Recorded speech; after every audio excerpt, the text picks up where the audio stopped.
tens of thousands of people pushing for change without saying a single word. It's amazing. I mean, I think it's beautiful that the community is coming together.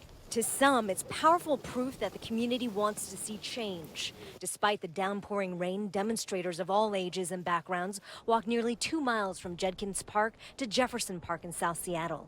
Many supporters watched from the sidelines. Demonstrators say this was a call to action. They say they want to see police reform, and they say they want to end systemic racism. It means a lot because this is his future that we are talking about.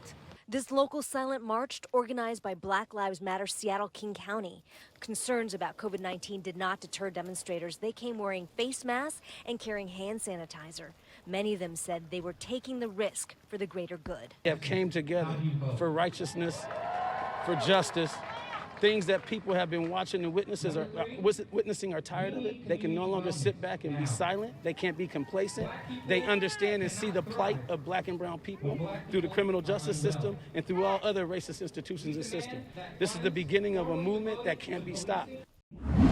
From that perspective on the streets to the picture from the sky, a massive march spanning miles led by Black Lives Matter, Seattle King County. And it was a really powerful experience. I actually teared up a few times. Janae McNeil says this is progress, that this can work to enact change, but that it's just a start. And over at the Capitol Hill Autonomous Zone, we were curious what people there have to say about what works better, a march or what's taking place there. The answer we heard, both are effective, and talking about reform has to happen in more than one place. You have to teach it in school. It has to be in the workplace. It has to be everywhere for real change. I think this is a movement that's going to change the world. Today, a federal judge put a temporary ban on the use of tear gas, pepper spray, and flashbangs to break up protests, with some exceptions. This is how the week started. That's tear gas being fired into crowds. Hands up! Don't shoot! Moments later, a man shot with a police projectile. This incident along Pine was one of the primary pieces of evidence Molly Tack Hooper and the ACLU gave to a federal judge who ruled SPD officers are banned from using tear gas, flashbangs, pepper spray, and projectiles for crowd control. And we just had to put an end to it.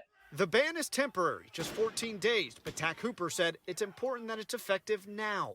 It would allow people to continue protesting with less fear. There are exceptions. Officers can still use these tools when they're targeted, but he made very clear that indiscriminately firing canisters of gas or shooting things into a crowd is not okay and is unconstitutional. Mayor Durkin, in an interview with CNN, said right now they're deciding what's next for the East Precinct.